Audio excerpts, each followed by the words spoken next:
Thank you for the kind words. Thank you for Fairhaven Baptist Church. And you're part of that church. All of you here, thank you to Pastor Mitchell. I think I heard him say something here, amen or something. He's in here somewhere. Thank you, Pastor Mitchell, for your amens and the cough drop. Thank you for that. I'm not sick, but I keep a cough drops underneath my podium all the time, a little bag of them or several of them ready to go. And we were talking before the service. I was associate pastor for 16 years, and I'll be speaking along those lines in Milton, Florida, before coming to this cold tundra of North Indiana here by the lake. And I love the lake, but not the ice and the snow. And so I just do love the lake and the dunes and all that.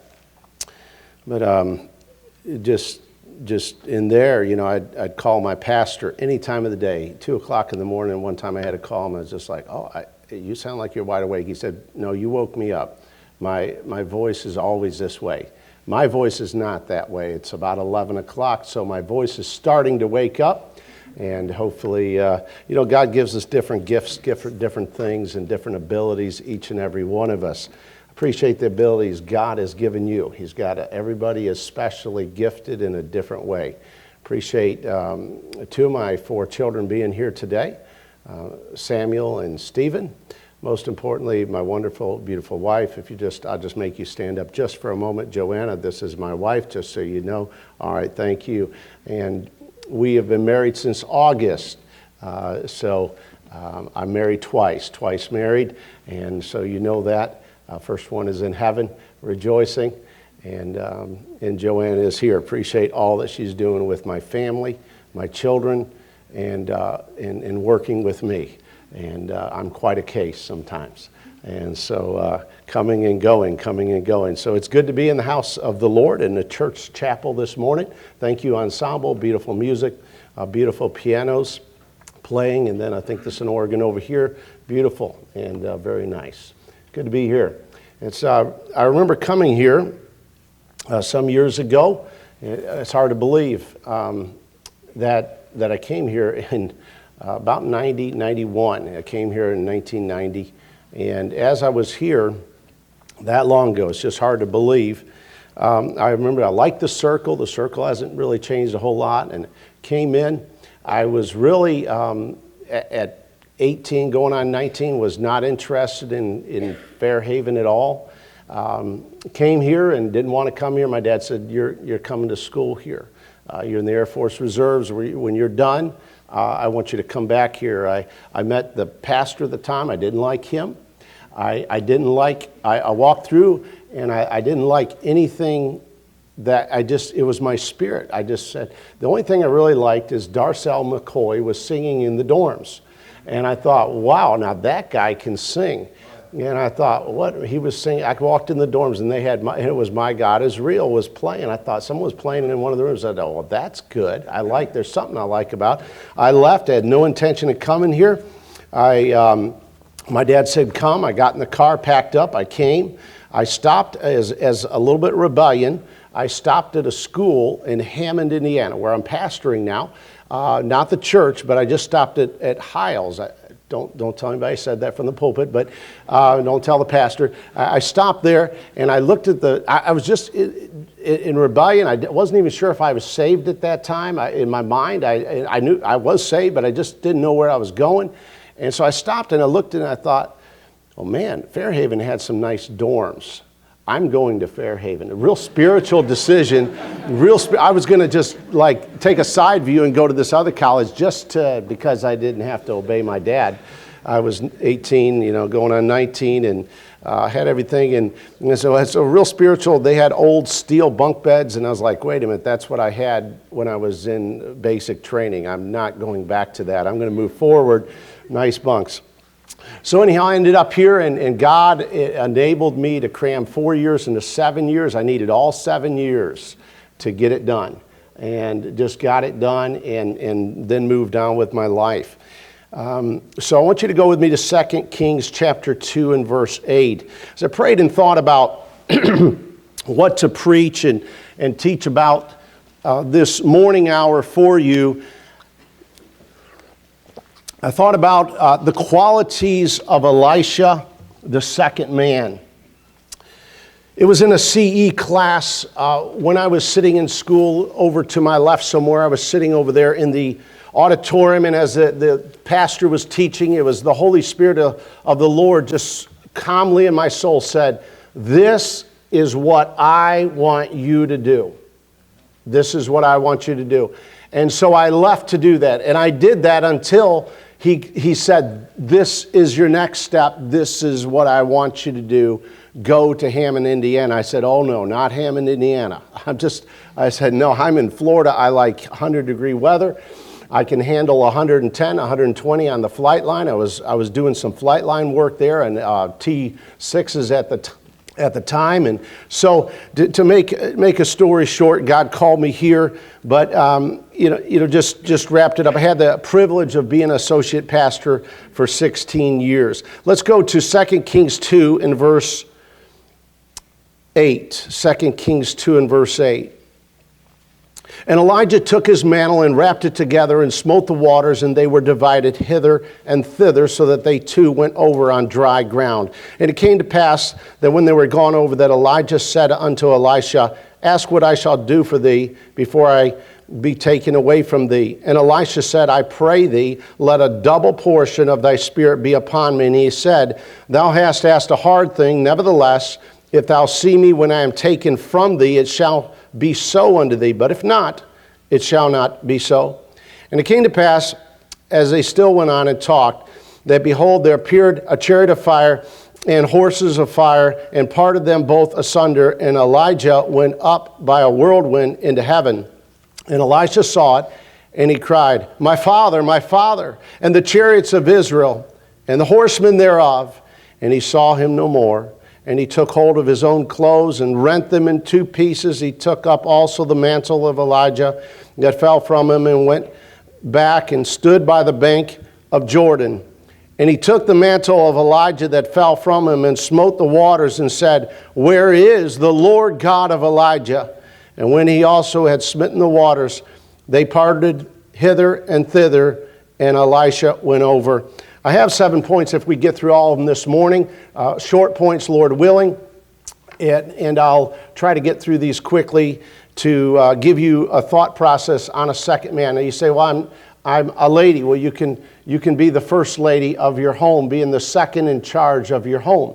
If you get married, and if you do get married, whether you have children or not, you will be the second one in charge of your home, and that's important. You will be underneath a pastor probably, and I hope so, the rest of your life, an independent, fundamental, autonomous, Bible-preaching church, and I hope so.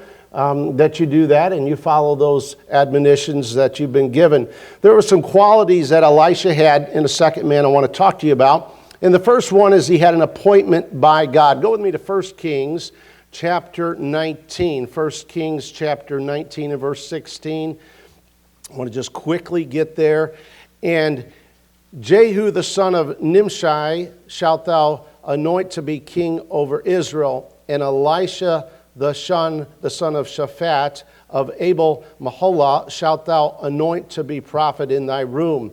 He is appointed by Elijah, but more importantly, by God. I was at our church about 2 years, and there was some issues going on in our church. I don't want to go into it, but I was sitting at a board meeting with about 6 men, and this is when you need to know for sure what God has an appointment of your life. And I knew it was 6 o'clock in the morning, reading my Bible on a flight line in a nice warm morning in Florida, sitting in a tug with a startup generator for aircraft. I was doing plane captain inspection work. I was also doing PAR runs, performance assurance runs. If there's anything I'd rather do, I'd like to do, not rather do, if I had to do anything else, I would love to work on aircraft, and I love to work on aircraft. I was a Mech 2. I was also Mech 1 and Mech 2, went back and forth there on the flight line. I did startup performance assurance runs on the ground with aircraft to make sure that they would perform in the air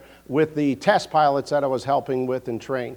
And so we were there, and God called me to Hammond, Indiana. God said, arise and go. So I was there, and I knew I had a calling. As I was there, as I got to the church here in Northside Baptist Church in Hammond, sitting around this board, and it had been about 2 years, and I said, I think we should buy some property next door. They're selling it for around $30,000. There's 2 or 3 homes there for sale. Those homes now are worth $200,000. And I was sitting in this advisory board meeting, and I said, men, what do you think about it? And they were going back. For a little bit, an argument started, and one of the men who had been at the church had said to me, you know, I disagree with you, and, we brought you here. We can, vote you out. He said, what are you trying to do, buy up the whole block? I'm like, no, there's just a piece of property here. We're landlocked. We could use it as a parking lot. It's just some possibilities. I wasn't angry. I wasn't upset. I was walking in the Spirit. I very love, joy, peace. I had it all right then and there. And I just took a breath, and I just said, I said, just let you know, God brought me to Northside Baptist Church. So I tell you what, brother. I said, let's just take a vote right now. Hey, you guys can just do whatever you want to do. I said, you just say, God gave me the boldness, I really believe, to say that. And then whatever happens. But just so you know, I went like this on the table, just so you know, God brought me here. You didn't bring me here. And I looked right at him. So let's take a vote. He says, I didn't mean to take a vote right now. I said, well, you just said you were thinking about taking a vote. So let's take a vote. If you guys want me here, if you're not, I'll just go on down the road. God will take care of me. I'm not concerned, because if you send me out, I'll dust off my feet, and God will. And we took a vote. It was a 100% vote. You understand? I voted for myself. So, I was staying. So it was a 100% vote. And God, what are you saying? I say, we need to have an appointment by God. You know that God is leading you to do something. Not a man, because men will fail you. Even your spouse could fail you. You need to know his appointment. Second of all, I want to mention that Elisha was already hard at work. Verse 19 of 19, 1 Kings 19:19 says there, so they departed thence and found Elisha, the son of Shaphat, who was plowing with 12 yoke of oxen before him, and he was the 12th. And Elijah passed by him and cast his mantle upon him. He left the oxen and ran after Elijah and said, let me, I pray thee, kiss my father and my mother, and then will I follow thee. And he said unto him, go back again, for what have I to do to thee? So the point is, he was busy doing what he should have been doing as a farm boy. Not a very pleasant task, but he was busy doing. As a second man, you need to be doing the hard work that you should be doing. And the third point is, you need to endure some hardships. You need to endure some hardships. And some of those hardships for him was that he had to leave his mother and father. He had to leave the farm. And that's not easy for some people. You get attached to things. You get attached to where you're at and what God has called you for that time. To endure some hardships. He had to kiss. He went back and he loved his parents. There's evidently a good relationship with there. I think that's a very key thing. I have never left. I left Fairhaven with a good relationship, wonderful relationship. I gave the founding pastor a hug as we walked out the door, loved him, told him I loved him. And I went to Milton, Florida in '99. October 3rd was our first Sunday there, first service there on a Thursday actually. We were there on October 3rd. And when I left there, I left on good standings. I told the people there I loved them, and I had been the assistant pastor for 16 years through 2 pastors, internship pastor for 6 months to a year there as they brought the new pastor in. You say relationships are good. This is not one of my key points, but endure some hardships and keep some good relationships. It's important that you do that and be hard at work. You have to endure some hardships. There's going to be some things that you don't like to do. I remember as an assistant pastor, Pastor Dennis Morris was my pastor there for about 9 years. I loved him. He was no one could not say he could get a little hot-tempered. He was passionate about anything he did. And so he would tell me sometimes, and I dreaded sometimes, he'd say after a Sunday, he'd come up to his Pastor Harvey, I want you at my house at 8 o'clock in the morning, or I'm picking you up at 9 o'clock. And I remember he said, I'm picking you up at 9 o'clock. He said, I want you to go to the junkyard with me. Oh, great. Why do I want to go to the junkyard? I didn't say this, but I'm thinking, I said, okay, thank you. Okay, I'll see you at 9 o'clock. And do I need to bring a lunch or anything? And he says, he's going to the junkyard. So here I am walking up and down. He says, now, here's a list of parts I need. It's very intense all the time. Here's a list of parts I need. I need to look for these parts. Don't miss a car. A very detailed guy. I'm not Mr. Detail.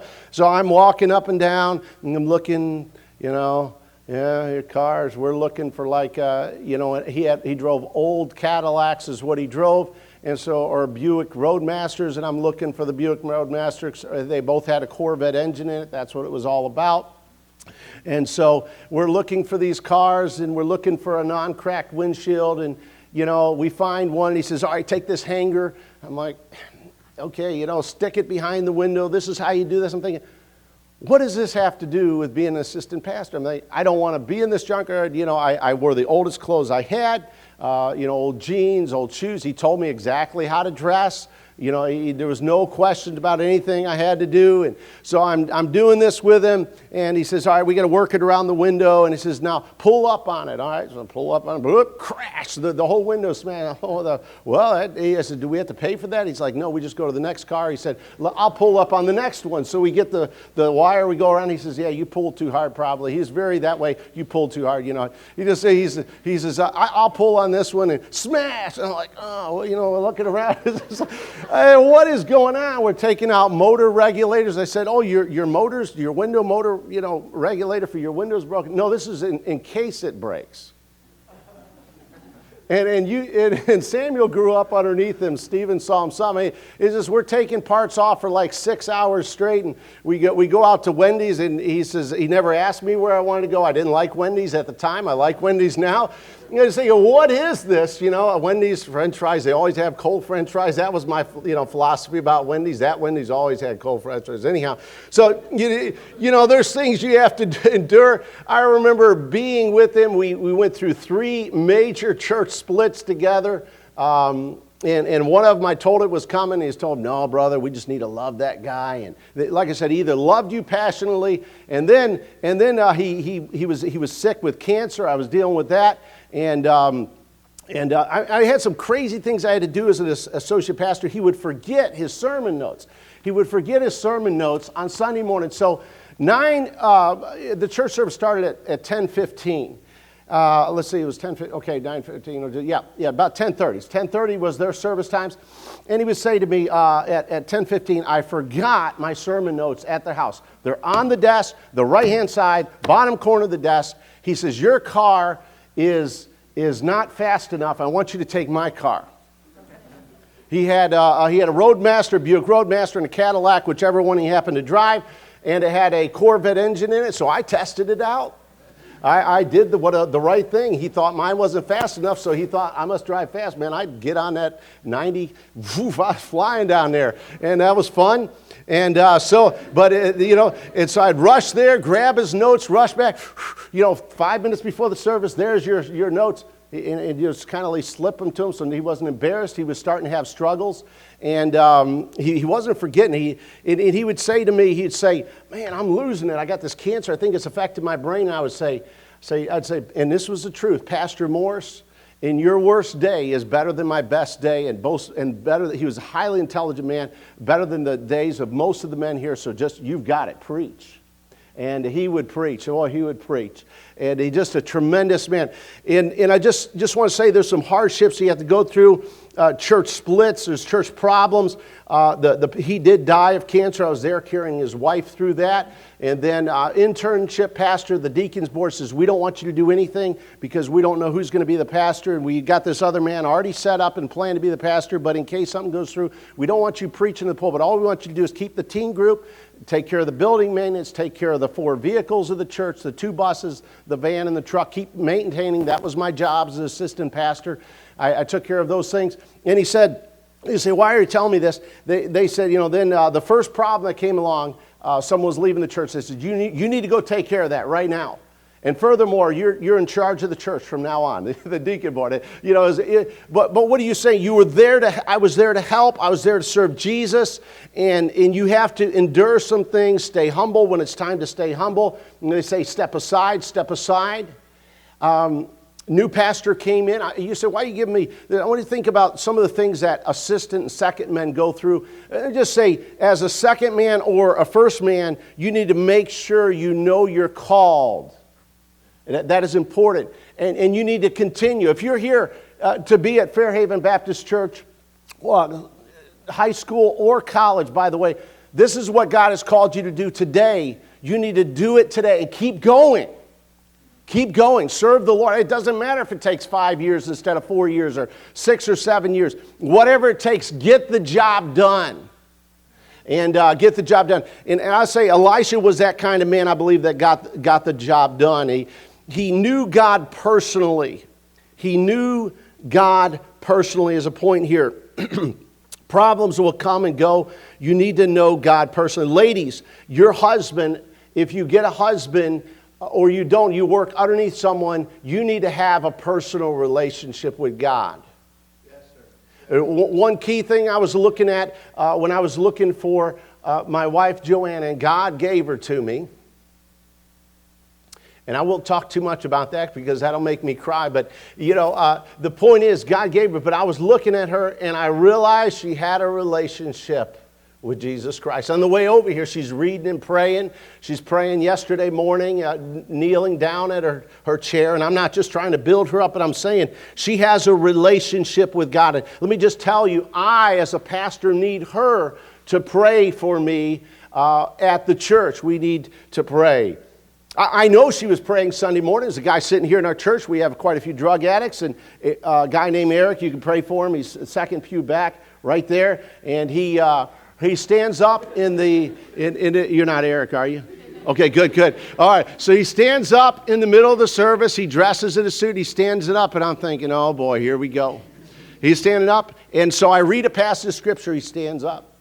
I pray. He stands up and prays. And I've found out he's got Catholic background, Pentecostal background. It's so confused I can't figure it out. And so, I'm preaching about the valley of the dead dry bones, and I'm preaching this really good sermon. I'm enjoying it. And I said, I was trying to remember how many bones there is. 206 bones in the body. I said, man, this valley of dry bones, there's probably thousands and thousands of bones. Just think about it. You're just sitting here looking at this valley of bones, thousands of bones. And I was thinking, I think there's 200 or 300. And he goes, and he says 206 bones. But he doesn't say, he goes, 206 bones. But he doesn't stop. Pastor Mitchell doesn't stop. Brother Schreiber doesn't stop. I just said, okay, and he keeps going, 206 bones. And then I read a passage of Scripture. I say, turn over here with me to Ezekiel. Somewhere he stands up and he says, 206 bones. And I'm thinking, I says, we're not talking about bones anymore. We're talking about Ezekiel 26 and verse this. And he goes, oh, and then it doesn't stop. So he turns around and turns his back to me, turns his face to the congregation, and they're there to witness. He starts getting his backpack. So I don't know what's going on then. I'm getting worried. Because he's in his backpack, I'm thinking, I know he's come to the church, he's been crying. So one time he told me he hated God. When I get to heaven, I'm going to curse God out. And he showed me a gun and everything. And this is out in the parking lot of church. So I'm thinking he has a gun. So I'm reaching in my pocket to make sure I carry I've got my gun. That I had it. I was very, praise the Lord, I got my gun. And his back is to me. And he just quietly left, and then he went out and he left, and then he came back in, and he went like this, and you just know. I'm just glad that my wife was praying the entire time. I know there's some people. You need some people to pray for you because you don't know what's going to happen. You don't know what church splits are coming. You don't know what's going. We've got a unique church in Hammond, small church there, but you need to be aware, and you want someone that's going to have a prayer life, a second person in your life. Each one of you ladies, each one of you men, at some point, even if God calls you to be, if He calls you to be assistant pastor, or He calls you to be a layman, which is a great calling. We need laymen that are going to come to a church and stay 30, 40, 50 years and just stick it out and be faithful no matter what comes, what happens in the church. Pastors come and go, whatever. You're going to be faithful to the man of God.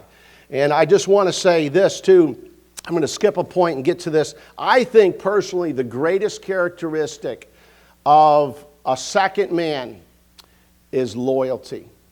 Is loyalty. If you're going to be a second man, you're going to need to be loyal to God and to God's man. I want to just say that Elisha was loyal to God. After Elijah goes up, the men start saying, the college of prophets started saying, hey, your master's going up, your master's going up. He says, peace be unto you, peace, it's okay. He just quiets it down, just keep going.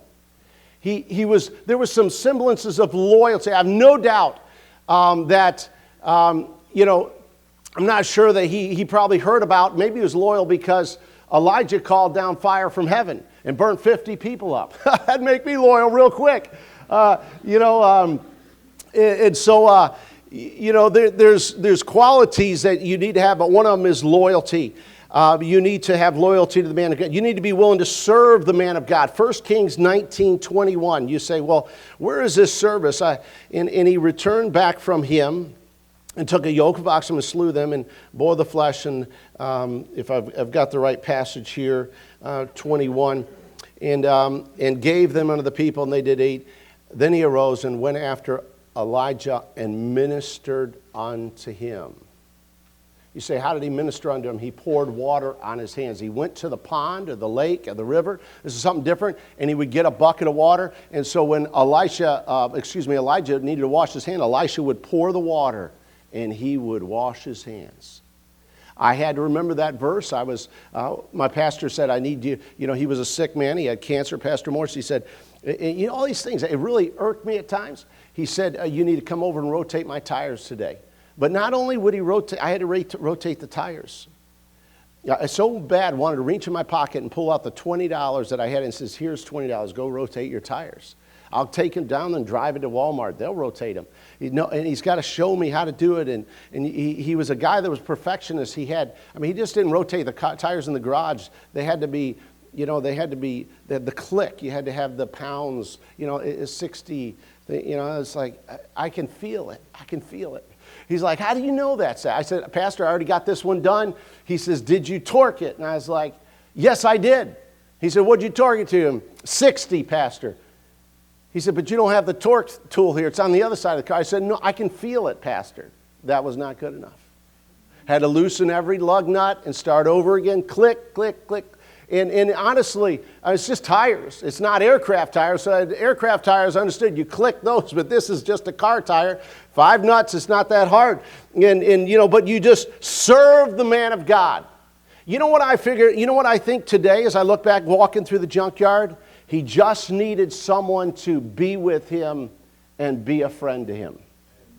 That's what I was there for. I'm thinking, and I learned some things, and I remember needing to part for my car one day and say, I could go to the junkyard. I know how to do that.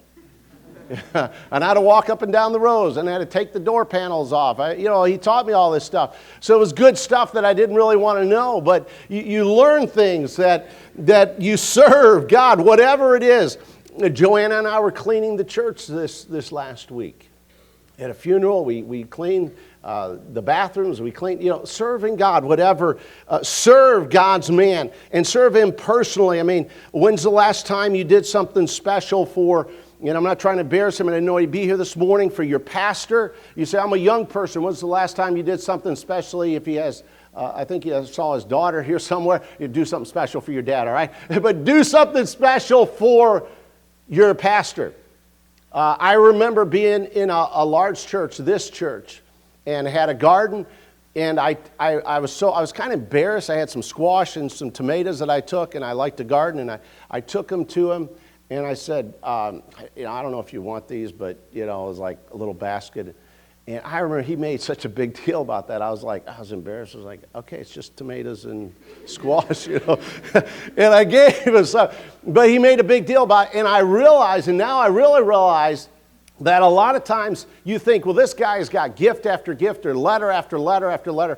And I'll bet, I don't know for sure, it's been weeks and weeks and weeks since your pastor has received a thank you letter for the ministry that in the time that he gives to you. I can guarantee you he has not gotten 5 letters this week yet. All right, so it's the beginning of the week. I guarantee he has not gotten a lot of letters. Give him a note of thank you. Give him something, a small gift as a thank you. And it's important to have this characteristic of being loyal and loving your pastor. And I want to say this too. He spoke up when he needed to speak up. 2 Kings chapter 2 and verse 2. Sometimes we need to speak up as second people. Ladies, as to your husband, you need to speak up to them. You need to walk beside them, not behind them. You're not a doormat. You need to speak to them. And I didn't say yell at them. I said, speak kindly to them, but you need to speak up to them. And Elijah said unto Elisha, tarry here, I pray thee, for the Lord has sent me to Bethel. And Elisha said unto him, as the Lord liveth, and as thy soul liveth, I will not leave thee. So they went down to Bethel. Understand, Elijah's a very old man, and he just says, I'm staying with you. I'm staying with you. I'm going. I'm going. And now, you don't need to be rebellious or the wrong attitude. There was a spirit that says, I'm going with you. At times, he had to speak to the other men that were around him at the college, said, just hold your peace. Just hold your peace. It's time to speak up. I just have a few minutes to close. I remember I was in a church, and as associate pastor, like I mentioned, I won't say which pastor, I was under two pastors, but the pastor got the 8-10 men around this big table he had, and he said, I want to show you men something, especially you. I want you to listen to this. You listen to this, Pastor Harvey. And I'm like, okay, here we go. That's how he said. So when he told me, you need to get ordained, he came up to me, he poked me in the chest. You need to get ordained. That's how he told me. So yes, sir. He says, I told you before. And I said, yes. And last time I told him, yes, sir, I'm about ready. I think I'm ready. I've got my list of notes. I'm ready to be ordained. And then he would, and I don't know what he was waiting for. But he came up to me, he poked me in the chest, yes, sir. And he was saying, you need to listen to this. So he got a pencil, he drew a big circle, and he said, this is where we were in the early 1900s such, and this is where we were in the Welsh revival. We had these citywide revivals, and we had basic nationwide revivals, and we have citywide revivals, and then we have church-wide revivals. Where we're at today, and he put this little point in the middle of it, he says, we're at the place where we are just having individual revival. And I thought, well, God can do anything, can he? God can do exceedingly abundantly above all that we ask or think, according to the power that lieth within us. I mean, we have hope, we have power. And I thought, I disagree with that, and I didn't say anything. And then later he asked me, what do you think about that? I said, well, God can do anything, Pastor. He's not limited to what our scope of revival. To me, it's kind of depressive. I'm like, man, let's have revival. We need revival. Maybe, and I was thinking some thoughts. We need revival, and God can. God can still give nationwide revival. God can give church-wide revival. God can revive your heart today. I've been praying that he would revive some of your hearts today. And the point is, you're going to disagree and just very quietly disagree. There was times where just once or twice, I would say in 16 years, I had to very quietly raise my hand and vote no for something the church was voting on. Very quietly. My hand was like this kind of. So all agreed, and then all opposed? No. So, just quietly support your pastor. Loyalty. And I want to just say, stay with it. Stay with it. I would just say, Elisha stayed with it. I mean, I think that Elijah was a very curt man. You think about how he brought Elisha into the ministry. He took his coat or whatever, his mantle, threw it around him, and just walked on by. It says that Elisha had to run after him. He's like, he didn't come up and says, hey, I want to talk to you. Can we sit down on this stump over here and talk? He just threw the coat on him, and he just kept right on going. He had to stop the oxen and tie it up, and then he had to run after the man of God. And you say, what about all that? I'm just saying that even though Elijah at times was a fiery man and there were some problems there, he stayed with it. The goal is not the biggest. The goal is not necessarily influential, or the goal is just not to have the best standards or the highest standards that anybody could possibly have. The goal is the Lord Jesus Christ and him uplifted and him glorified in your life today and the rest of this year. What are you going to do in 2025? It's hard to believe we're here. It's hard to believe we're entering into February. Probably all the girls are excited about February. It's coming. All right? Valentine's Day is coming. And so, I would just say whatever goes on, you need to stay with it. You need to, if you think about it, calling down fire from heaven to burn up 100 men, 2 different groups of 50, isn't really good politics and really isn't good ethics. It's not. I remember Pastor Morse, and he was a fiery preacher, and he didn't travel and preach. He always turned down, but he goes, he was preaching on Absalom one night, and I said to someone next to me, I said, hey, this is going to be interesting, because I knew what was going on. And the guy, I told him a year ago, we got problems with this guy. This guy something's wrong with this guy. He was bringing people over to his house. He was having pool parties. Pool parties is kind of sketchy as a, independent separated Baptist church. You don't have mixed swimming, so how do you have pool parties? He's having pool parties. But Bible studies at the poolside, okay? So I'm thinking there's something wrong, right? All right. Red flags going up. And I guess the guys would swim and the girls would swim. But still, something just like he'd invite all my teenagers over. I'd started with 22 teenagers. We went up to 32 and had 32 teenagers in the teen group. I'm thinking, what's going on? He had all my teens over. I said, Pastor, something's wrong. He didn't tell me about this. Did he tell you about it? No, but he's a good man. He's a good man. And I remember when we had to vote that man out of the church, and he was preaching on Absalom that night, and he had gone to church, pastor had gone to Mexico to get cancer treatments. When he came back in, I came over to the house, helped him unload, I'll never forget that time. He was so excited to see his wife. He was a very small wire girl. He grabbed her up, and he squeezed her real tight, and we heard a pop. He had broken one of her ribs. Like I said, when this guy did something, he was all in. He was all in. He popped. I said, oh, man, the poor lady, poor Miss Morse. If she's watching, Miss Judy, she loves me. She still calls me once in a while. I'm like a son to her. And so he gets back, and I said, hey, I need to talk to you. And he says, all right, come on in the office. And I says, I think this guy's a problem. He's having these Bible studies, and he's talking behind your back. He says, all right, I'll handle it. That Sunday night, he preached on Absalom. Pulls it up. He preached on Absalom. I got about 2 minutes to finish here, but when he gets to the end of the sermon, he's preaching, and he goes, and we've got an Absalom in our midst tonight, and he's sitting right there. It's like, whoa. And the guy's family is all right there, and I'm thinking, glad he's not pointing at me. I'm loyal. Loyalty, that's his number one characteristic. Don't forget that. And the guy just very quietly got a thought, I don't know if we're going to have to drag this guy. I'm thinking, no, who knows? Because he told me, be ready. If anything happens, you get another man and you drag him out of here. Like, okay. He says, you just be ready. So I'm ready. And that was one of the jobs, assistant pastor. Seriously, it was one of my jobs as an assistant pastor, ushering people out. Had to do it on 3 different occasions. Once I was holding guys back from beating another guy up. As we're going, I said, you guys are back. You guys back. Wait, no, we're getting them out. Let me take care of this, and getting him out. That was another guy. And this guy walked out quietly with his family, and he left. You say, why are you saying that? Sometimes a pastor has to do things, and we don't understand it, and we may not even fully agree with it. But I just say, God bless you. You need to back up your pastor and encourage him. It's not an easy road. Whatever you're going through, it's not. You need to stick with it. You need to stick with what God's called you to do. You need to make sure you're called, and then stick with whatever God has called you to do.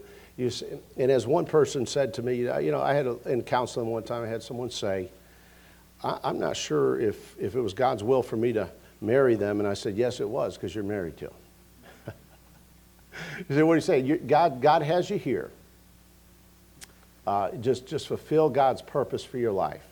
Just finish the job and do what God's called you to do. Let's close in prayer. If God is speaking to your heart, let's close in prayer.